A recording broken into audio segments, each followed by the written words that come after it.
Resmi digarap, jalan tol pertama Kalbar dibangun dari Pontianak Kijing sepanjang 90 km.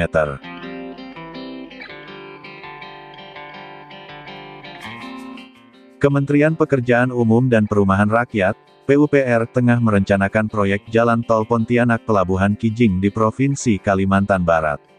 Sekretaris Jenderal, Sekjen Kementerian PUPR, Zainal Fatah mengatakan, Feasibility Study, FS, atau Studi Kelayakan dan Analisis Dampak Lingkungan, AMDAL Tol Pontianak Pelabuhan Kijing, sudah digarap oleh Badan Pengatur Jalan Tol, BPJT.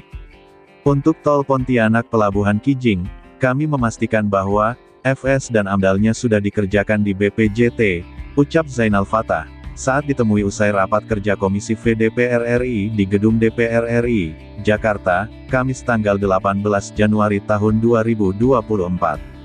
Zainal Fatah memperkirakan, panjang jalan tol di sisi barat Pulau Kalimantan tersebut, akan mencapai sekitar 90-an kilometer. Kalau ada FS, tinggal kapan siap untuk dilelang, imbuh Zainal Fatah. Namun demikian, Zainal Fatah tidak menyebutkan, kapan proyek tersebut ditargetkan mulai dilaksanakan. Sebelumnya, Ketua Komisi 5 DPR RI Lazarus meminta Kementerian PUPR, untuk mengembangkan jalan tol di Pulau Kalimantan. Secara khusus di Kalimantan Barat, Lazarus memberikan usulan, pembangunan jalan tol dari Pontianak Pelabuhan Kijing Singkawang. Ini karena, kemacetan yang sudah cukup parah terjadi di daerah tersebut, ditambah dengan jumlah penduduk terus bertambah. Pontianak itu macetnya sudah parah, enggak ada jalan tol, yang tidak macet kita bikin jalan tol, sehingga ada tol yang rugi. Kan itu yang terjadi hari ini, katanya pada kesempatan yang sama. Kemudian, untuk jangka panjang, Lazarus juga meminta Kementerian PUPR, untuk membangun jalan tol dari Pontianak ke Ibu Kota Nusantara, IKN.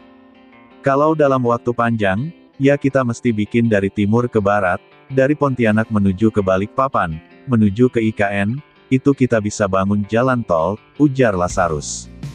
Ini akan memudahkan masyarakat dari Pontianak, yang hendak menuju IKN, sehingga tidak harus menggunakan pesawat. Sekarang orang mesti naik pesawat ke Jakarta dulu, yaitu dari Pontianak, Jakarta, Samarinda, enggak ada penerbangan langsung, tukas Lazarus. Kepala Badan Pertanahan Nasional, BPN Kantor Pertanahan Kabupaten Mempawah, Marihot Gultom, turut memberikan keterangan, perihal rencana proses pembebasan lahan dan hal-hal lainnya sesuai tupoksi dari BPN. Gultom menegaskan, BPN Kantah Mempawah akan memfasilitasi mengenai proses ganti rugi yang akan dilakukan mengenai pembebasan lahan untuk pembangunan jalan tol ini. Tentu karena bagian dari tupoksi kami, tegas Marihot Gultom, ketika memberikan tanggapannya kepada Tribun Pontianak, Jumat tanggal 19 Januari tahun 2024 pagi.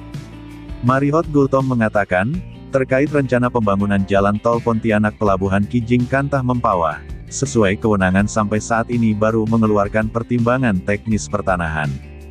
Hal ini guna melengkapi persetujuan kegiatan kesesuaian pemanfaatan ruang, untuk kegiatan yang bersifat strategis nasional yang kewenangannya ada pada Kementerian atau RPN, jelas Marihot Gultom. Meski demikian, Marihot Gultom belum bisa memastikan, titik lokasi lahan yang akan dibebaskan, untuk pembangunan jalan tol Pontianak Pelabuhan Kijing. Kalau terkait lokasinya, lebih jelas melalui Kementerian PUPR yang lebih berwenang menjelaskan. Namun perihal luasan, rencana dan trase jalan tol tersebut, yang kita terima sekitar 857,5403 hektar, tutup Marihot Gultom.